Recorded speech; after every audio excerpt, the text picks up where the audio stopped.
अब लगता है सभी लोग ज्वाइन कर चुके हैं। अब स्टार्ट कर लेते हैं हम लोग क्लास। तो बेसिकली ये जेई फाउंडेशन कोर्स, नीट भी इंक्लूडेड मान लो। ठीक है।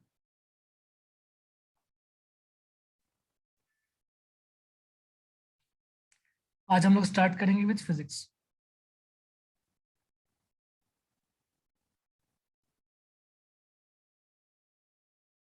और हम लोग मेजोरिटी पार्ट ऐसे भी फिजिक्स पे फोकस रखेंगे ज़्यादा। यहाँ पे ज़्यादा कुछ कवर करने की रिक्वायरमेंट है हमें। फिजिक्स में हम लोग मेनली क्या क्या चीज़ें कवर करने वाले हैं, जो टॉपिक्स तुमने फिजिक्स में ऑलरेडी की है 9th एंड 10th क्लास में, और जो 11th 12th में कॉमन टॉपिक्स हैं। ओके, फॉर एग्जाम्पल एक चैप्टर है motion. Motion in straight line तुमने पढ़ा होगा,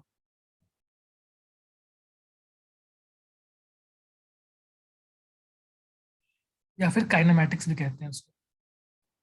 ये सबने पढ़ा है, मोशन इन स्ट्रेट लाइन या फिर काइनेमैटिक्स। याद है ऐसा कोई टॉप चैप्टर था 9th क्लास में? सीबीएसई में इसी का नाम मोशन रखा गया है।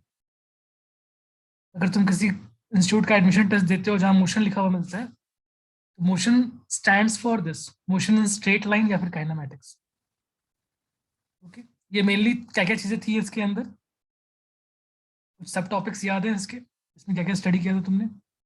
रेस्ट एंड मोशन क्या होता है, ठीक है।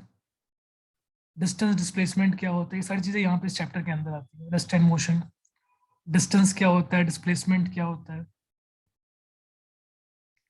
स्पीड वेलोसिटी क्या होता है, एक्सेलरेशन क्या होता है।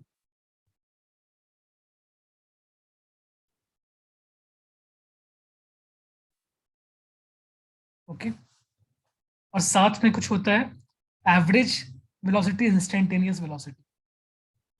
ये भी एक कॉन्सेप्ट यहाँ पढ़ाया जाता है, एवरेज स्पीड, एवरेज वेलोसिटी।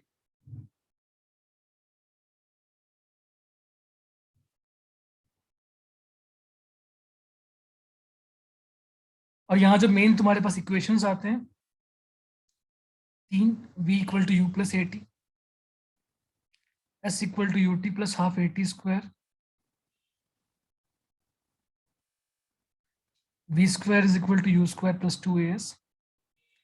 ये कुछ मेन इक्वेशंस होते हैं। इसके एडिशन में तुम्हारे पास कुछ ग्राफ्स होते हैं, तुम्हें ग्राफ्स ऑफ मोशन स्टडी करना होता है, ठीक है। ये चैप्टर तुम्हारे 9th क्लास में कुछ रिड्यूस था या कंप्लीट चैप्टर आया था जब तुमने 9th में चैप्टर पढ़ा था तो? हाँ, उस चैप्टर सर ऑनलाइन था। ऑनलाइन था वो तो ठीक है, मतलब पूरा चैप्टर ही रिड्यूस्ड हो गया। मतलब आप आगे समझ सकते किसको कितनी पता होगा। वो तो ठीक है, लेकिन ऐसे मतलब इन जनरल कुछ को तो पता होगा ये चैप्टर। मेरे ख्याल से रिड्यूस ये वाला। कुछ कुछ रिड्यूस हो गया था। जैसे फॉर एग्जांपल क्या क्या रिड्यूस था, कुछ पता है? ग्राफ्स वाला पार्ट था क्या? ग्राफ्स तुमने हाँ पढ़ा? शायद ये था। सब ग्राफ था। हाँ, याद आया। Okay. मोशन ऑफ इक्वेशन इसी का है ना शायद। इसी को बोल सकते हो तुम, मोशन ऑफ इक्वेशन नहीं, इक्वेशन ऑफ मोशन जो भी। इक्वेशन ऑफ याद मोशन नहीं कह आ रहा सकते हो। ठीक है, मतलब हाँ था ये वाला चैप्टर याद है। ओके चलो, इसको अच्छे से हम लोग डिटेल में पढ़ेंगे। ये एक चैप्टर होगा जिसको बहुत डिटेल में तुम कर सकते हो अभी, आगे भी काफी ज्यादा काम आएगा ये। इसके बाद एक सेकंड चैप्टर का नाम तुम्हें दिखाई देगा, forces and laws of motion.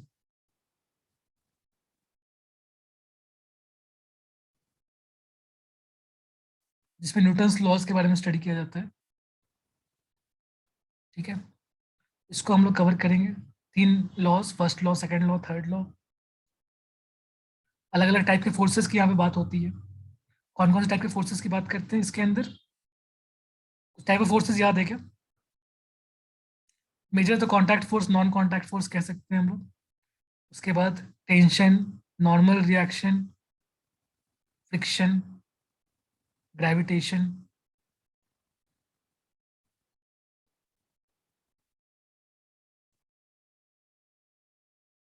ये सारी चीजें यहाँ पे थोड़ी बहुत पढ़ी जाती है। वेट क्या होता है, मास क्या होता है, ग्रेविटेशनल फोर्स, स्प्रिंग फोर्स, इनके बारे में हम लोग थोड़ा बहुत स्टडी कर सकते हैं। तुम्हें स्प्रिंग फोर्स नहीं पढ़ाया गया होगा, बट थोड़ा बहुत स्प्रिंग फोर्स के बारे में हम लोग स्टडी कर लेंगे। इसके बाद मोशन इन स्ट्रेट लाइन, जैसा हम लोगों ने पढ़ा था वैसे ही एक और होता है, मोशन प्लेन होता है। ये तुमने नहीं पढ़ा होगा, बट इसको हम लोग एडिशनली पढ़ेंगे। ये 11th क्लास के लिए काम आएगा तुम्हारे पास, मोशन इन प्लेन। इसके अंडर में एक टॉपिक होता है प्रोजेक्टाइल मोशन, नाम सुना होगा जिन लोगों ने थोड़ा बहुत, जो लोग इंटरेस्ट लेते हैं इन चीज़ों में आगे की पढ़ाई में, तो प्रोजेक्टाइल मोशन एक चैप्टर आता है इसके अंदर। और एक टॉपिक आता है यूनिफॉर्म सर्कुलर मोशन,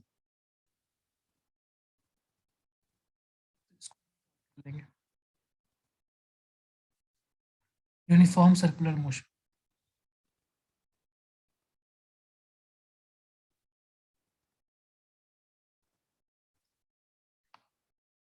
ओके, उसके बाद gravitation and work energy power के बारे में थोड़ा बहुत सोच सकते हैं। ये 3 चैप्टर हो गए ना। फिर 4th ग्रेविटेशन,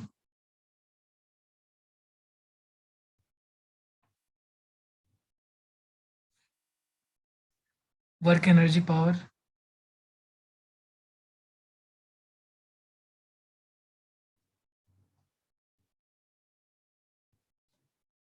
और थोड़ा बहुत रोटेशनल पार्ट जो तुम लोगों ने पढ़ा था, फोर्सेस का रोटेशनल इफेक्ट, उस पर जा सकते हैं। ये ऑप्शनल है, करें या ना करें, डिपेंड करता है कि टाइम कितना होगा अपने पास, उसके बाद अकॉर्डिंग। कुछ इंपॉर्टेंट चीजें हैं like reflection, refraction, plane mirror, concave mirror, convex mirror, ये पोर्शन को एक बार थोड़ा बहुत टच कर लेंगे। ये भी तुरंत तुमने पढ़ाई है, काफी फास्ट इसमें निकल सकते हैं हम लोग। रिफ्लेक्शन एंड रिफ्रैक्शन, इसके अलावा current, electricity, electricity and magnetism जो तुम लोगों ने पढ़ा है, उसको थोड़ा बहुत हायर क्लास के हिसाब से हम लोग कर लेंगे, ताकि तुम्हारे इस साल की पढ़ाई में तुम्हें हेल्प मिले, और आगे की पढ़ाई में भी हेल्प मिले। ये सारा पार्ट है फिजिक्स में जो हमें कवर करना है, ठीक है ना। ये वो पार्ट्स हो गए जो तुम्हारे 9th 10th में होते हैं, एंड साथ में 11th 12th में भी यही टॉपिक्स आते हैं, वहां तुम्हें हेल्प मिल जाएगा। मैग्नेटिज्म, काफी सारे चैप्टर्स हैं जो हम लोग करने का ट्राई करेंगे जितना टाइम मिल सके। सबसे मेन जो पार्ट है इन सबके एडिशन में, जो मेन पार्ट है जो हमें कवर करना है, that is basic mathematical tools. That chapter is called as basic mathematical tools. इसमें मैथ्स का वो पार्ट जो 11th क्लास की फिजिक्स में काम आती है, और यही मेन पर्पस है करने का। इस कोर्स का मेन पर्पस इसको कमांड करना है, बेसिक मैथमेटिकल टूल्स। इसके अंडर में हम लोग लॉगरिथम थोड़ा बहुत रिवाइज कर लेंगे। ट्रिग्नोमेट्री हायर क्लास के हिसाब से, जो 11th क्लास में ट्रिग्नोमेट्री आती है, वो वाली ट्रिग्नोमेट्री देख लेंगे।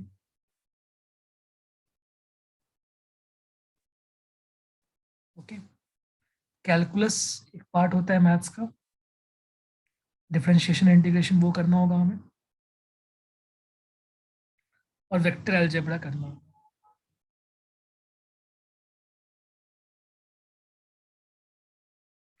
ये रफली वो पूरा पार्ट है जो हम लोग फिजिक्स का करना चाहते हैं।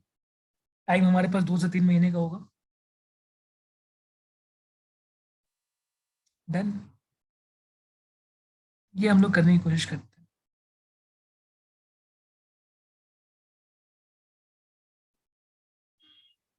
और ये बहुत जरूरी है, कोई ये मत समझना कि हम लोग 11th क्लास का सिलेबस स्टार्ट कर रहे हैं।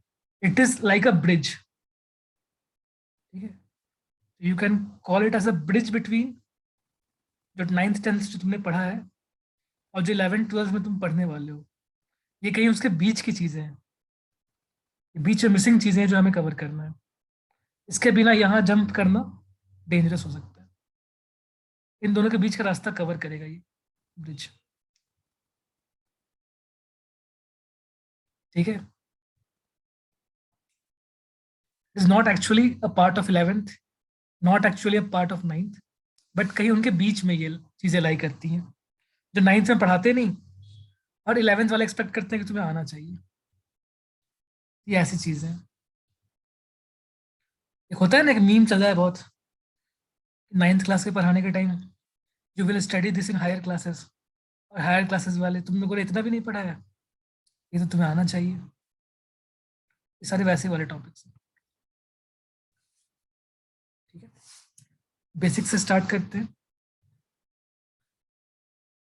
फिजिक्स, क्या खास है फिजिक्स के बारे में? जब इसको कंपेयर करते हैं बाकी सारे ब्रांचेस ऑफ साइंस के साथ, सबसे पहली चीज है कि दिस इज एक्सपेरिमेंटल साइंस। पूरी की पूरी फिजिक्स एक्सपेरिमेंट से बनी हुई है।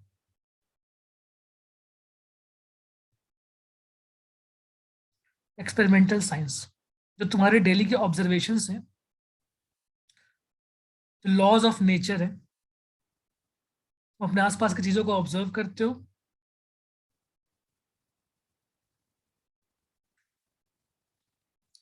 लॉज ऑफ नेचर को समझने की कोशिश करते हो,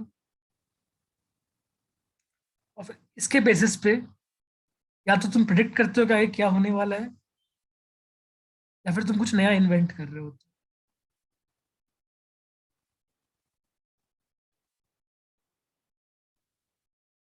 ठीक है, तो हमारी रियल लाइफ में ऐसी कौन कौन सी चीजें हैं जो कहीं ना कहीं फिजिक्स से कनेक्टेड है? सारी चीजें, तुम जो भी चीज सोच सकते हो, पूरी की पूरी इंजीनियरिंग एक्चुअली फिजिक्स से ही निकल के आई है। इंजीनियरिंग का तुम कोई सा ब्रांच पिक कर लो, लाइक ऐसी ब्रांच के नाम लेना शुरू करते हैं। एक हो गया तुम्हारे पास इलेक्ट्रिकल इंजीनियरिंग, ये पूरा का पूरा इलेक्ट्रिकल इंजीनियरिंग का जो ब्रांच है ये फिजिक्स से निकला है। इलेक्ट्रिसिटी तुमने पढ़ा है, ठीक है, कंडक्टर्स वगैरह के बारे में, वायर्स, सर्किट कैसे होगा, सर्किट को सॉल्व कैसे करना है। इलेक्ट्रिकल इंजीनियरिंग पूरी की पूरी ब्रांच फिजिक्स से निकल के आई है। ऑटोमोबाइल, जो भी तुम्हारे पास व्हीकल्स चल रहे होते हैं, उसकी पूरी डिजाइनिंग, उसका शेप कैसा होगा, तो कितनी स्पीड वो पकड़ सकता है, क्या उसका पावर क्या होगा, ठीक है, सब कुछ फिजिक्स से कनेक्टेड है। जितनी बड़ी बड़ी इंडस्ट्रीज हैं, फैक्ट्रीज हैं, वहाँ जो मशीन्स लगी हुई हैं, सब फिजिक्स के हिसाब से, एनर्जी चेंजेस के ऊपर सारा कुछ बेस्ड है ना। मैकेनिकल एनर्जी कैसे तुम प्रोड्यूस कर सकते हो, केमिकल एनर्जी, ये सारी चीजें यहाँ पे लगी हुई हैं। और कौन से ब्रांच होती है इंजीनियरिंग की? इलेक्ट्रॉनिक्स, तो तुम जो भी इलेक्ट्रॉनिक्स के बारे में सुनते हो, सेमीकंडक्टर्स वगैरह होते हैं, ये सारे फिजिक्स के थ्रू ही सब कनेक्टेड। ये पार्ट तुम ज्यादा 12th क्लास में पढ़ोगे इलेक्ट्रॉनिक्स के बारे में, पहली बार तुम्हें इंट्रोडक्शन 12th क्लास में मिलेगा इलेक्ट्रॉनिक्स को। बट जो तुम सुनते हो ना, ईसी, कम्युनिकेशन, ये सारा कम्युनिकेशन वाला पार्ट भी कंप्लीटली फिजिक्स का पार्ट है। रिफ्लेक्शन होती है वेव्स की, वेव्स को कैसे एक जगह से दूसरी जगह ट्रांसमिट करना है, किस टाइप का फाइबर रखना चाहिए, ऑप्टिकल फाइबर वगैरह से क्या फायदे होते हैं, ठीक है, और बहुत तरह की कम्युनिकेशन, एंटीना का लेंथ कितना होना चाहिए, ये सारा कुछ फिजिक्स का पार्ट है, जो कि आगे जा जाकर अलग अलग ब्रांचेस में बन जाता है। इलेक्ट्रॉनिक्स से ही मिलता है मोबाइल। कम्युनिकेशन की जो बात कर रहे थे, ये जो 4G 5G पढ़ते हो, सारा कुछ मोबाइल, जो तुम अभी लाइफ का मेन पार्ट है, मोबाइल, इंटरनेट, ये सारा कुछ फिजिक्स से ही, सिंपल से सिंपल चीज और डिफिकल्ट से डिफिकल्ट चीज, सारा कुछ फिजिक्स से ही कनेक्टेड। ठीक है, किचन की चीजें हों, मोबाइल, इंटरनेट, या फिर अगर ब्रिज वगैरह बनाना है, सिविल इंजीनियरिंग, कितना स्ट्रॉन्ग बीम होना चाहिए, कितना फाउंडेशन स्ट्रॉन्ग रखना है, वो सारा कुछ सिविल इंजीनियरिंग की पूरी पढ़ाई कहीं ना कहीं फिजिक्स से कनेक्टेड है। स्ट्रेंथ ऑफ स्ट्रक्चर, स्ट्रेंथ की जब बात करते हैं, स्ट्रक्चर का स्ट्रेंथ कितना होना चाहिए, डिस्ट्रक्टिव टेस्टिंग, वो सारा कुछ फिजिक्स से निकल के आता है। क्लियरली आगे जाकर के तुम जैसे, बहुत लोग सोचते हैं मेडिकल वालों को क्या जरूरत है फिजिक्स पढ़ाने की, तो वहां पर भी जब तुम्हें कुछ आर्टिफिशियल चीजें बनानी होती हैं, ठीक है, तो वहां पर फिजिक्स जानना बहुत इंपॉर्टेंट हो जाता है। जैसे फॉर एग्जाम्पल जो लोग डेंटल वगैरह भी करते हैं, तो जो स्ट्रेंथ की बात होती है, किस मटेरियल को चूज किया जाएगा, आर्टिफिशियल अगर लिम्स बनाए जा रहे हैं, जो मटेरियल चूज किया जाएगा, तो वो कितना प्रेशर सह सकते हैं, बॉडी के वेट के कारण कितना प्रेशर पड़ने वाला है, ये सारा कुछ चेक करना होता है बनाने से पहले, ऐसा नहीं कि बना दिया और बाद में वो डैमेज हो गया। फिजिक्स एक इम्पॉर्टेंट पार्ट है, और एक बहुत ही इम्पोर्टेंट बात की ये एक्सपेरिमेंटल साइंस है, ठीक है, यहीं से स्टार्ट होते है, एक्सपेरिमेंटल साइंस है। अच्छा, अभी एक्सपेरिमेंटल साइंस है, बहुत अच्छी बात है। अब ये जो एक्सपेरिमेंटल साइंस है तुम्हारे पास, एक्सपेरिमेंटल साइंस, अगर मान लो कोई एक ऑब्जर्वेशन करना हम लोग स्टार्ट करते हैं कि एक बॉक्स रखा हुआ है, कहीं ग्राउंड के ऊपर एक बॉक्स रखा हुआ है, इसको देखा कि जब तक ऐसे छोड़ रखा था हम लोगों ने, हम लोग टच नहीं कर रहे हैं उसको, ये ऐसा का ऐसा ही पड़ा हुआ है। बहुत सिंपल सा ऑब्जर्वेशन है। अच्छा, कुछ चेंज हमें दिखाई देगा, कब चेंज दिखाई देगा? किसी ने इसको पुश कर दिया। क्या कर दिया इसको? किसी ने जाके इसको पुश कर दिया। पुश करने के बाद जहां ये पड़ा हुआ था, अब वहां नहीं पड़ा रहेगा, थोड़ी देर के बाद क्या हो जाएगा, ये कुछ आगे बढ़ जाएगा। पहले यहां था, लेकिन अब थोड़ी देर के बाद वो यहां पहुंच गया।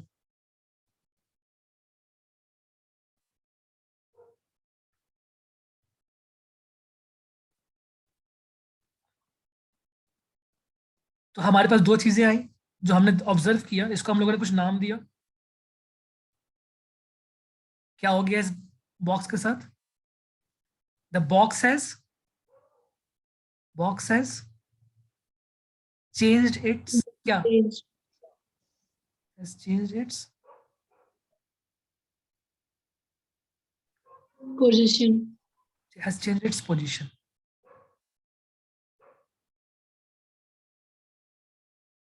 और जो पुश किया हम लोगों ने, इस पुश को भी हम लोगों ने एक नाम दिया, क्योंकि इस पुश को हमें बहुत तरीके से स्टडी करना होता है कि अलग अलग केसेस में कैसे पुश होते हैं, उनसे क्या इफेक्ट क्रिएट होगा। तो जो पुश है, इसको भी हम लोगों ने एक नाम दिया, फोर्स। पुश या पुल दोनों को हम लोग फोर्स के हिसाब से करते हैं स्टडी। किस किस टाइप के पुल हो सकते हैं, नेचर में कहाँ कहाँ कौन किसको पुश कर रहा है, कौन किसको पुल कर रहा है, सबको हम लोग स्टडी करते हैं, उसके इफेक्ट्स को स्टडी करते हैं। ठीक है, ये सारे टर्म्स जो हम लोग नए नए डिफाइन कर रहे हैं, इनको जनरली क्या कहा जाता है? पोजीशन, फोर्स, डिस्प्लेसमेंट, ये सारे कुछ जो है, कुछ एक जनरल नाम है इन सबका, जो एनालाइज करने के टाइम हम लोग स्टडी करेंगे। सुना है तुमने ऐसा कुछ नाम किसी ने भी?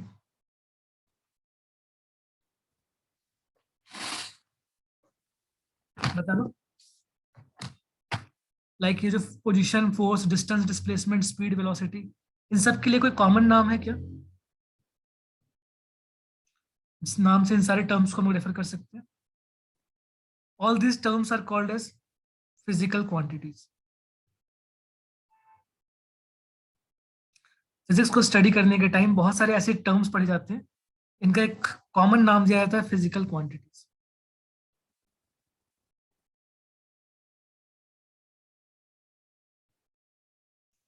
Physical quantities.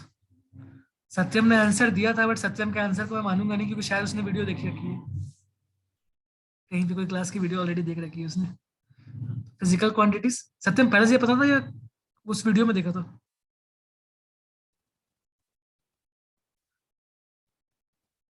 एक लिंक मैंने तुम्हें भेजा था, उसमें ही था, वीडियो में ही था। Physical quantities. फिजिकल क्वांटिटी किसको कहते हैं? क्या होता है physical quantities? Something that can be measured, जो फिजिक्स में काम आ रहा हो, एंड एक इंपॉर्टेंट प्रॉपर्टी है इन सारी क्वांटिटीज की, दैट कैन बी मेजर्ड। इनको मेजर कर सकते हैं हम लोग। अगर मेजर कर सकते तभी उसको हम लोग फिजिकल क्वांटिटी बोलेंगे, अगर मेजर नहीं कर सकते तो फिजिकल क्वांटिटी हम लोग नहीं बोलेंगे। ठीक है, तो कोई ऐसे दो चार क्वांटिटी का नाम बोलने का ट्राई करो जो कि फिजिकल क्वांटिटी नहीं होता, जिसको तुम मेजर नहीं कर सकते हो, ऐसे कुछ दो चार क्वांटिटीज बोलने का ट्राई करना। कुछ ऐसी क्वांटिटीज जो तुम लोग मेजर ना कर सको। Quantity which is not a physical quantity, इसका एग्जाम्पल कुछ?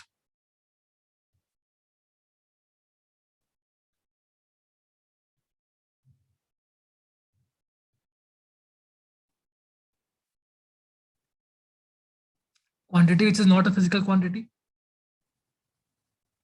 इसको मेजर नहीं कर सकते हैं।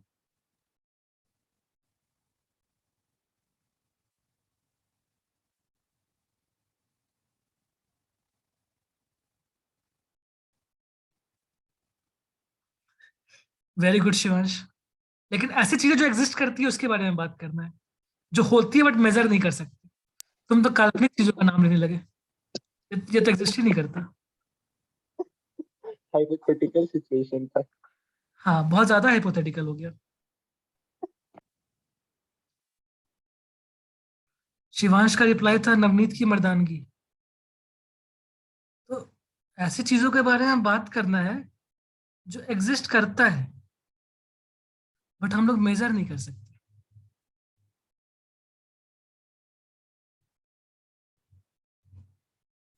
नहीं नहीं, सुरभि अभी स्टार्ट ही हो रहा है। ऐसी क्वांटिटी के बारे में बताना जो एग्जिस्ट करता है बट हम लोग मेजर नहीं कर सकते। रियल क्वांटिटी ऐसी होनी चाहिए, इमेजिनरी चीजों के बारे में नहीं।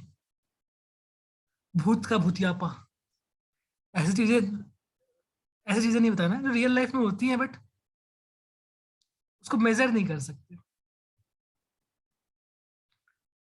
कुछ ऐसी क्वांटिटीज हैं लाइक इमोशंस।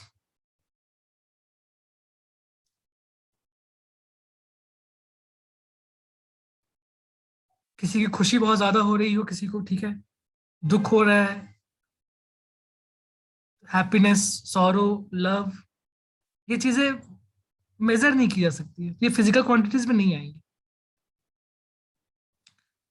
फिजिक्स एक एक्सपेरिमेंटल साइंस है, तो यहाँ पे ऐसी चीजों को हम लोग स्टडी करते हैं जो मेजरमेंट हो सकती है जिसकी। और वो चीज, वो फैक्टर्स आपस में कैसे कनेक्टेड है वो हम लोग सीखना चाहते हैं, समझना चाहते हैं कि डिफरेंट डिफरेंट फिजिकल क्वांटिटीज कैसे आपस में कनेक्टेड है। बात समझ में आ रही है?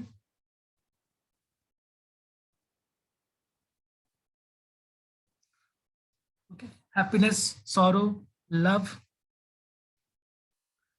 और कुछ ऐसे टर्म्स होते हैं जो हम लोग रियल लाइफ में यूज कर रहे होते हैं बहुत बार, बट उससे सिमिलर कुछ और, जैसे कोई कहता है pressure. Pressure actually physical quantity एक है, तो वो तुम जब फील कर रहे हो अपने ऊपर, जो इमोशंस फील कर रहे हो वो वाला प्रेशर नहीं।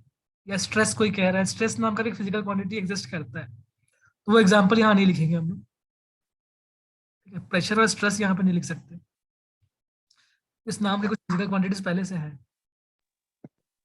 प्रेशर का पास्कल वाला प्रेशर ना। हाँ, वही वही वही। ऐसे नाम में कुछ फिजिकल क्वांटिटी भी है, तो वो एग्जाम्पल यहाँ पे नहीं लिखेंगे हम लोग।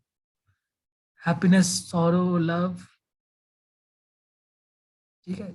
इतने एग्जाम्पल्स काफी हैं समझने के लिए कौन कौन सी क्वांटिटी फिजिकल क्वांटिटी नहीं है, और इनकी मेन प्रॉपर्टी ये है कि they can not be measured. Physical quantities can be measured. अब जो फिजिकल क्वांटिटीज हैं, by and large physical quantities measure measure दो कैटेगरी में बढ़ सकती है। और भी कैटेगरी होती है बट तुम्हें अभी वो स्टडी नहीं करना। 12th तक की स्टडी में कहीं ना कहीं तो अपना बाउंड्री क्रिएट करना पड़ता है ना कि हमें कहाँ तक जाना है। फिजिकल क्वांटिटीज जो हम लोग स्टडी करते हैं, तो ये मेनली दो कैटेगरीज में हम लोग डिवाइड कर सकते हैं। स्केलर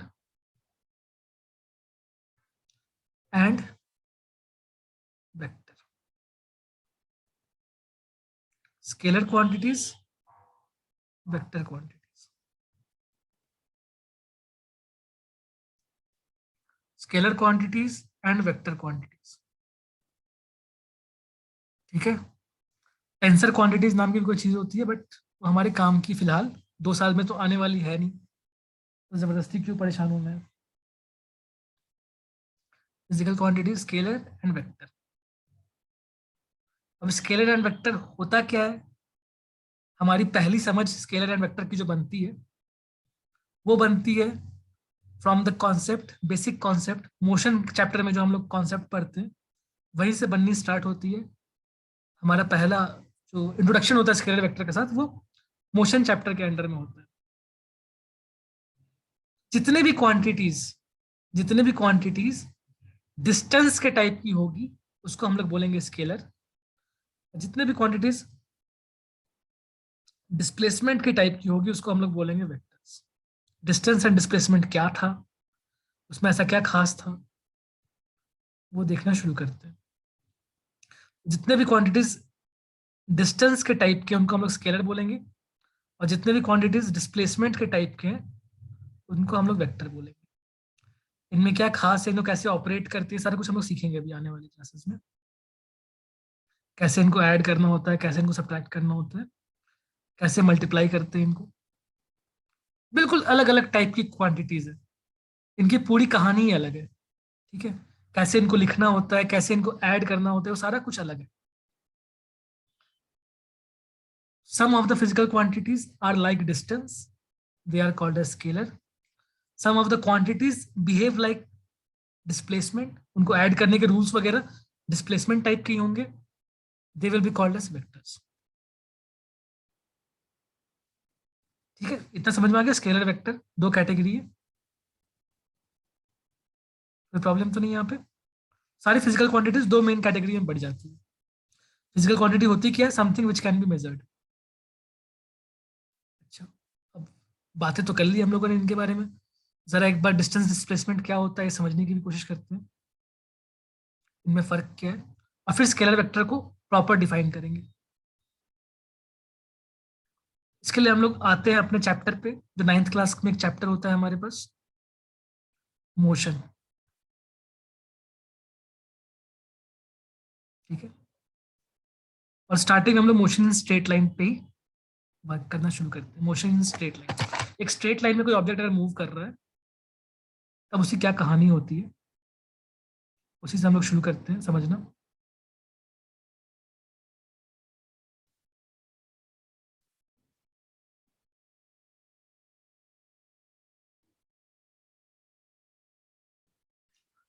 मान लो एक ऐसा सिचुएशन है, यहाँ पे है ए, यहाँ पे है बी। ठीक है, यहाँ पे है ए, यहाँ पे है बी, दो पॉइंट्स है, एक स्ट्रेट लाइन है यहाँ पर। ये इंसान था यहाँ पे, ये पहले यहाँ खड़ा था, थोड़ी देर के बाद यहाँ पहुंच गया मान लो।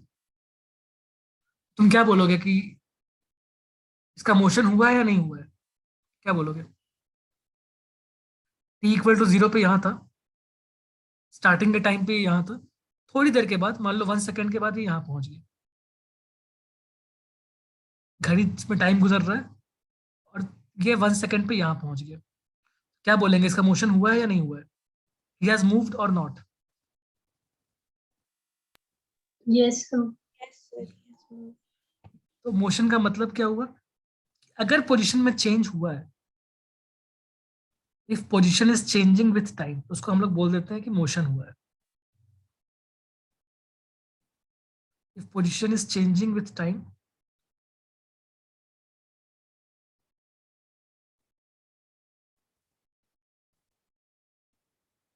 तो हम लोग बोल देते हैं कि मोशन हुआ है। और अगर चेंज नहीं हो रहा है तो हम लोग उसको बोल देंगे कि वो रेस्ट पे है। ठीक है, इतना बेसिक समझ में आ रहा है।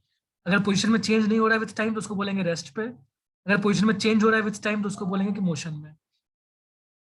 अब क्या किया इसने, यही इंसान थोड़ी देर के बाद जाते जाते जाते जाते पहुंच गया बी पे। मान लेते हैं कि टी इक्वल टू कितने 3 सेकेंड्स में यहाँ पहुंच गया ये। टी इक्वल टू 3 सेकेंड्स में वो ए से बी तक पहुंच गया। ए से बी के बीच में कुछ यहाँ पे लंबाई है, हम लोग मेजरमेंट कर सकते हैं कितना मूव किया है उसने। उसको कैसे मेजर करते हैं, एक मान लो कुछ भी मीटर टेप जो है उसको पिक किया, मीटर टेप, उसका एक एंड यहाँ लगाया, दूसरा एंड यहाँ लगाया, और उसके लेंथ को हम लोगों ने मेजर किया। क्या मेजर किया हमने यहाँ से यहाँ तक, मीटर टेप के लेंथ को हमने मेजर कर लिया। मीटर टेप में जो लेंथ दिखा रहा है समथिंग मीटर, 6 मीटर मान लेते हैं। मीटर टेप के लेंथ को हम लोगों ने यहाँ से यहाँ तक मेजर कर लिया। ओके, तो जो लेंथ दिखा रहा है मीटर टेप पे, उसकी मेजरमेंट की गई है, और इस मेजरेबल क्वांटिटी को हम लोग कुछ ना कुछ नाम देंगे।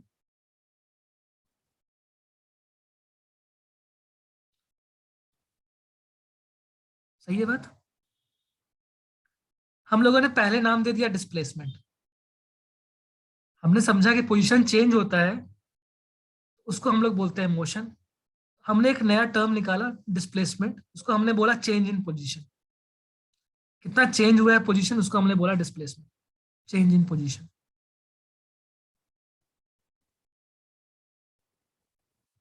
ओके,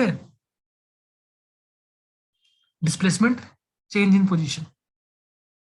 ये मेजर कैसे किया जाएगा? इसके लिए रूल बनाया हम लोगों ने कि ये होगा, एक मीटर टेप लेंगे हम लोग और दो पॉइंट को चूज करेंगे। कौन से दो पॉइंट्स? एक इनिशियल पॉइंट को देखिए जहां पहले था, वो मोशन शुरू होने से पहले जहां पे था, इनिशियल पॉइंट, इनिशियल पोजीशन। इसको ढूंढ लो कहां पे इनिशियल पोजीशन है, और एक और पोजीशन को ढूंढ लो, सो हम लोग बोलेंगे फाइनल पोजीशन। फाइनली कहां पे है, और दोनों के बीच में एक मीटर टेप रख के उसका लेंथ देख लेंगे, कितना मीटर टेप दिखा रहा है लेंथ। इस क्वांटिटी को हम लोग बोलेंगे डिस्प्लेसमेंट, मतलब चेंज इन पोजीशन। चलेगा? यहां तक ठीक है सब कुछ? कोई प्रॉब्लम तो नहीं?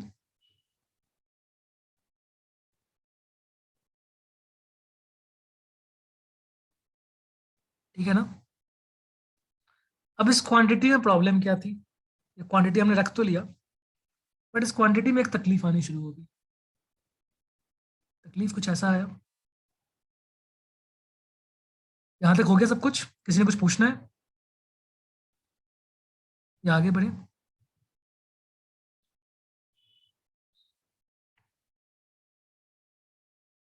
क्लियर है? ओके। अब इस क्वांटिटी में प्रॉब्लम क्या आई हमें कि जब वो आगे जा रहा था तो हम लोग उसकी मेजरमेंट कर रहे हैं डिस्टेंसेस, ठीक है, डिफरेंट डिफरेंट टाइम्स पे मैं ड्रॉ कर रहा हूँ। ये सबसे स्टार्टिंग में था, t इक्वल टू 0, बंदा यहाँ था, उसका डिस्प्लेसमेंट कितना हुआ? t इक्वल टू 0 स्टार्ट ही कर रहा है, उसमें कोई डिस्प्लेसमेंट नहीं है उसका। थोड़ी देर के बाद t इक्वल टू 1 सेकेंड, है ना? t इक्वल टू 1 सेकेंड के बाद बंदा कहीं यहाँ पे बीच में था, इसका डिस्प्लेसमेंट निकल के आ गया होगा। डिस्प्लेसमेंट कैसे निकालेंगे? जो स्टार्टिंग वाला पोजीशन था, उस पॉइंट को पकड़ लेंगे जहां से उसने स्टार्ट किया था, ये पॉइंट जहां से उसने स्टार्ट किया है और अभी जहां पे है, दोनों के बीच का लेंथ निकाल लिया तो हो गया, डिस्प्लेसमेंट मिल गया हमें। बहुत खुश। मान लो 2 मीटर हो गया 1 सेकेंड के बाद। थोड़ी देर के बाद फिर से हम लोग मेजर कर सकते हैं कि अब कहाँ पे पहुंचा है। t इक्वल टू 2 सेकेंड्स के बाद इसका नेक्स्ट पोजीशन मिल गया हमें, ये अब यहाँ कहीं पे है। डिस्प्लेसमेंट निकालना अभी भी आसान है, कोई प्रॉब्लम नहीं है डिस्प्लेसमेंट निकालने में। स्टार्टिंग वाला पोजीशन पता ही है कहाँ पे, फाइनल पता है कहाँ पे, तो उससे मेजर कर लेंगे, 4 मीटर निकल के आ जाएगा मान लो 2 सेकेंड के बाद। ठीक है ना? यहाँ भी कोई प्रॉब्लम नहीं है हमें। लेकिन मान लो थोड़ी देर तक हमने देखना छोड़ दिया, थोड़ी देर तक हम लोगों ने देखा ही नहीं उसके मोशन को। थोड़ी देर के बाद हमें क्या दिखाई दिया? ऐसे वो भाग रहा था बंदा, हम लोगों ने उसको देखना छोड़ दिया। फोन में कुछ मैसेज आ गया होगा, मान लो व्हाट्सएप पे कुछ मैसेज आ गया, हम लोग व्हाट्सएप पे देख रहे हैं मैसेज अपना पढ़ रहे हैं, रिप्लाई विप्लाई कर रहे हैं, है ना? थोड़ी देर हंसी मजाक करने के बाद फिर वापस देखा कि ये बंदा कहाँ पे खड़ा। थोड़ी देर के बाद हमें दिखाई दिया कि ये बंदा, मान लो काफी देर गुजर गया टाइम, कितना टाइम मान सकते हैं? 15 सेकेंड। 15 सेकेंड तो बहुत ही कम टाइम है, 18 सेकेंड ले लेते हैं। मान लो आफ्टर 18 सेकेंड्स देख रहे हैं इसको। आफ्टर 18 सेकेंड्स कहाँ क्या हमें दिखाई दिया? हमें जो आफ्टर 18 सेकेंड्स दिखाई दिया वो कुछ ऐसा था। आफ्टर 18 सेकेंड्स, रिकॉर्डिंग रहेगा, तुम लोग रिकॉर्डिंग में देख लेना अगर कुछ मान लो यहाँ पे छूट रहे हो तो। आफ्टर 18 सेकेंड्स वो बंदा फिर से यहीं पे खड़ा जहां से उसने स्टार्ट किया था। अब उसका डिस्प्लेसमेंट कितना दिखाई देगा हमें? मेजर करने का तरीका वही पुराना है, उसने जहां से स्टार्ट किया वो वाला पॉइंट, जहां पे अभी खड़ा है वो वाला पॉइंट, दोनों के बीच में कितना डिफरेंस है, इसका डिस्प्लेसमेंट मिलेगा हम लोग को कितना? 0, क्योंकि जो इनिशियल पॉइंट था वही फाइनल पॉइंट। अब तुम उस बंदे को क्या बोलोगे कि उसने कितना मूव किया है? How much he has moved? तुम बोल रहे हो 0। जहां था भाई वहीं पे है, तो कुछ मूव ही नहीं किया।